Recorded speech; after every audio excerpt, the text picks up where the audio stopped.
Hello everyone and welcome to the Worldest channel. This time we came to a small but very beautiful country surrounded by mountains and washed by the Adriatic Sea, Montenegro.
And we'll start our adventure with a marvelous town that is included in UNESCO World Heritage List, Kotor. Kotor is no doubt an Adriatic pearl, attracting everyone by its authentic charm. The town is more than 2,000 years old, and its name derives from the Greek word "dekatera," which means hot. We spent 2 days in Kotor, and it was enough to catch the town's vibe, get lost in narrow streets, and climb to the fortress with a splendid view of Kotor Bay.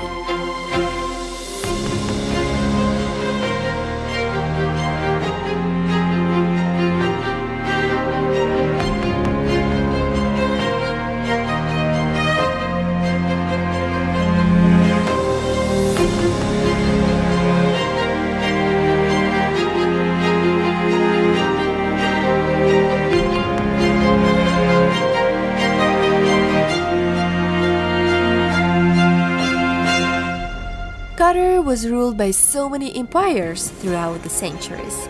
Illyrians, Romans, Byzantium, Serbians, Hungarians, Venetians, Austria, France. You can still find the features of different cultures and times here.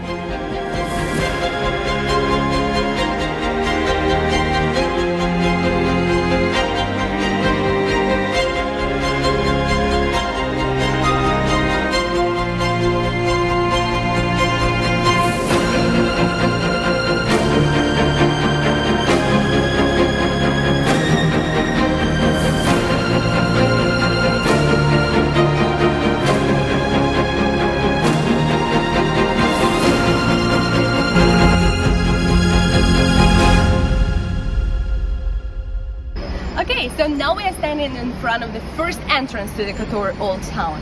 And as many European old towns, it is surrounded by walls. So if you also enter Kotor Old Town this way, you can go upstairs that way and observe a spectacular view of Kotor Bay. The historical port of Kotor is still surrounded by powerful walls that protected the city from attacks. The walls are surprisingly well preserved and attract thousands of tourists every year. You can enter the city through a few city gates. The oldest one is called the South Gate, and it was built in the 9th century. The north and main gates were rebuilt in a Renaissance style during the 16th century. Another one, the Sea Gate, leads to the city from the port side. All buildings located inside of the fortress walls are part of the World Historical Heritage and protected by UNESCO.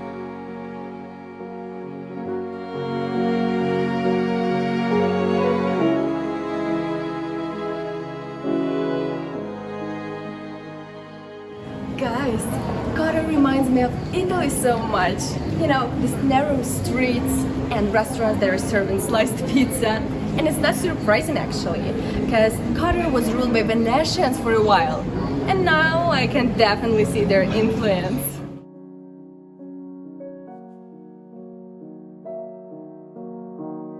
Venetians ruled in Kotor for around 400 years. I've been to Venice a few years ago, and I must say that these German streets look so similar to Italian. The only things missing are canals and gondolas. There is also a Venetian saying, "You cost me as much as the walls of Kotor."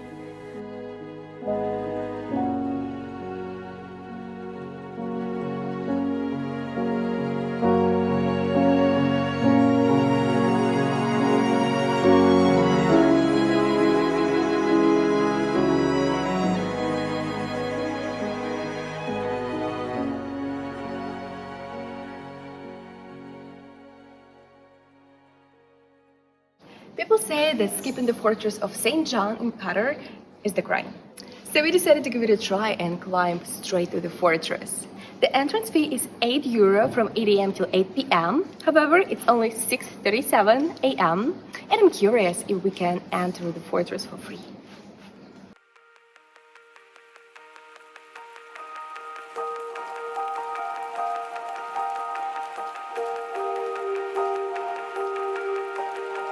There are two entrances to the fortress. We started with the first one near the sea gate. Be very careful and attentive while climbing, since the stairs are not that stable.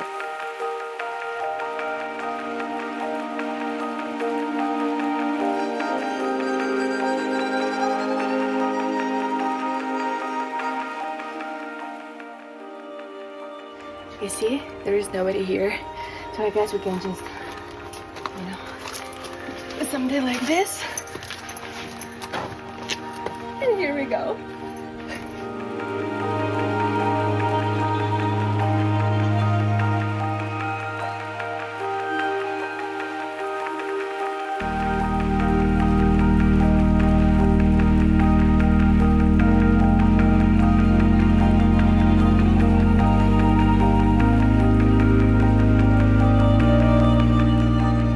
The climb takes around 35 or 45 minutes, and you have a chance to enjoy a fantastic view while making the breaks.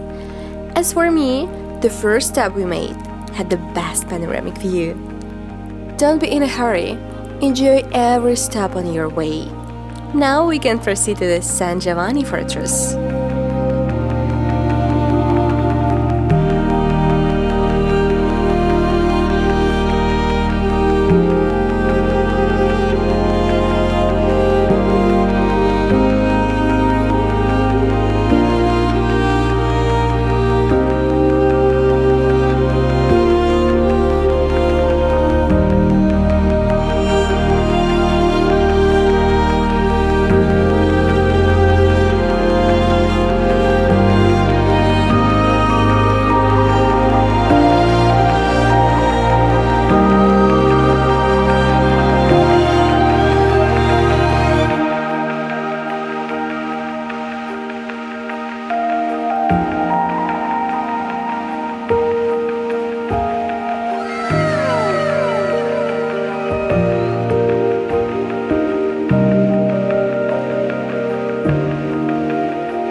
made it.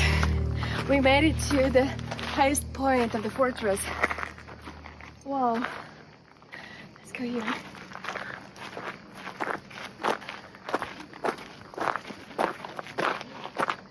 It took us 35 minutes, and the spectacular view is definitely worth it. Wow.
By the way, did you know that Brad Pitt started his movie career in Kotor? The movie The Dark Side of the Sun was filmed in 1987 here.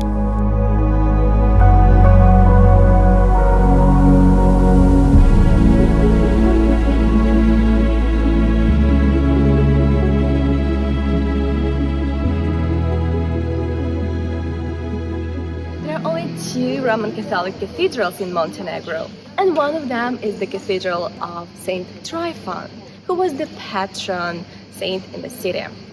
It was built in 1166 and it was damaged a few times by the earthquakes. However, in 2016 it was repaired again, and that's why you see 1166 and 2016 on the walls of the cathedral.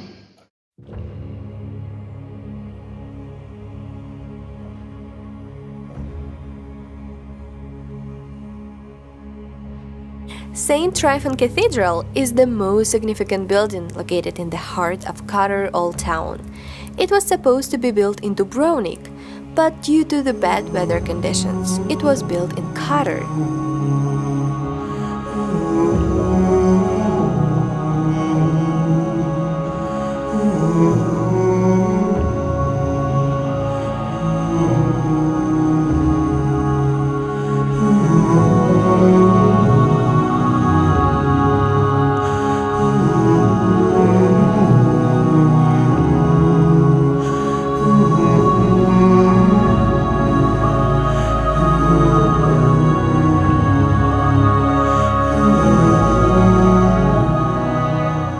The cathedral has a rich collection of gold and silver artifacts from the 14th to 18th centuries. The interior is painted with frescoes done by Greek masters. Saint Tryphon Cathedral is 50 years older than the Notre Dame Cathedral in Paris. If you go upstairs, you'll find a sacral art museum with the paintings, artifacts, local dresses, and a mysterious wooden crucifix from 1288.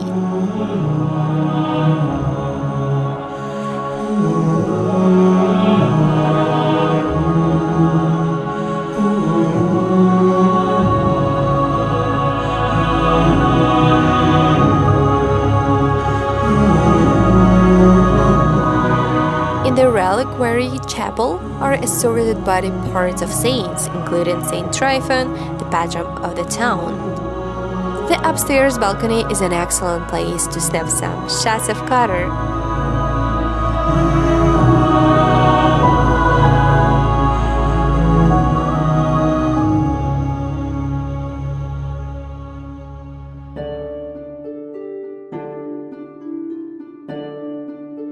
The next church we visited was Serbian Orthodox Church, St. Nicholas. It's easily recognized by the Serbian flag dropping down. The church was built in 1909 and you can find it in the north part of the town.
And guess what is an official symbol of Kotor? The cat. There's also a museum of cats. Unfortunately, it's closed right now. So hopefully when you go here, it will be open, so make sure to check it out. Also, I noticed some containers with food and water for stray cats, and it reminded me of Istanbul a bit.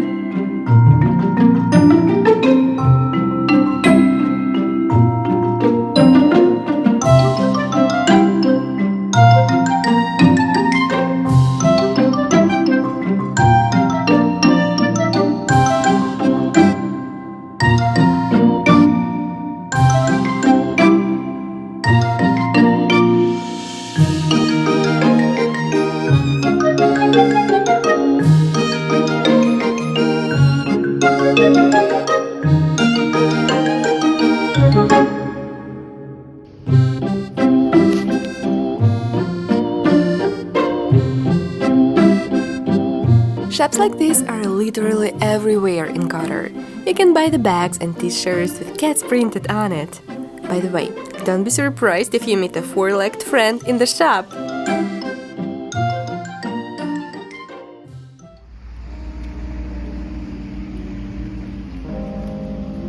Being in Kotor, we highly recommend you to visit a small ancient village Perast.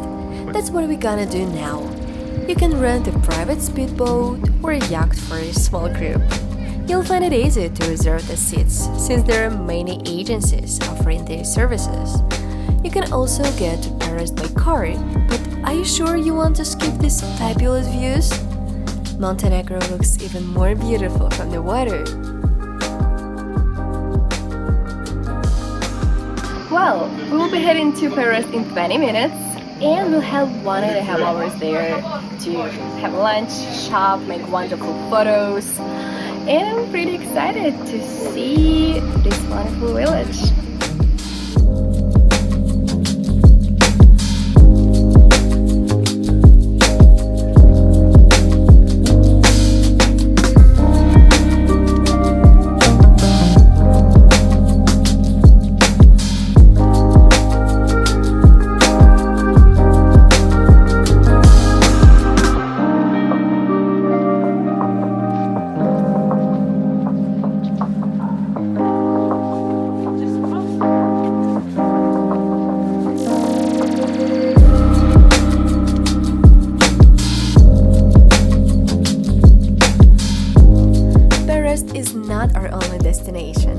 The first spot we're gonna check is a tiny man-made island, which is called Our Lady of the Rocks. According to the legend, the fisherman saw an icon of the Mother of God right on the ridge in the sea. They decided to take it and bring it to the church. But the icon disappeared the same night. And guess where they found the icon again? In the same location where the fisherman found it. That's why Perast inhabitants decided to build a church there and form the island.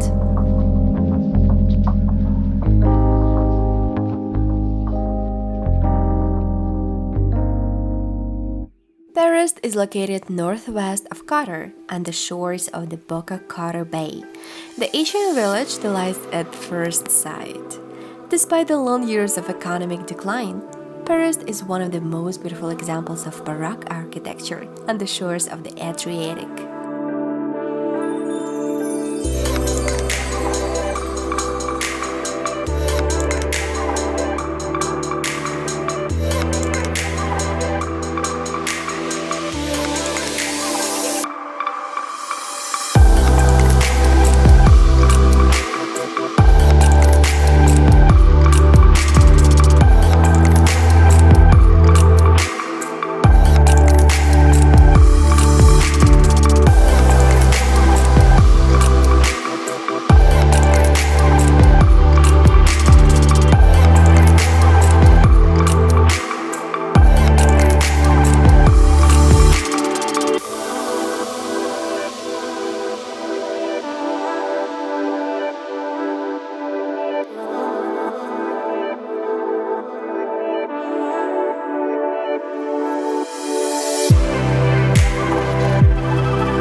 find around 17 palaces in Perast, and the most beautiful of them is the Bujovice Palace. It was built during the period of the Venetian Republic, and now this is a museum with a huge collection of ship models, weapons, and maps. Also, there are around 20 churches, and only 3 of them are open to the public.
Watch me,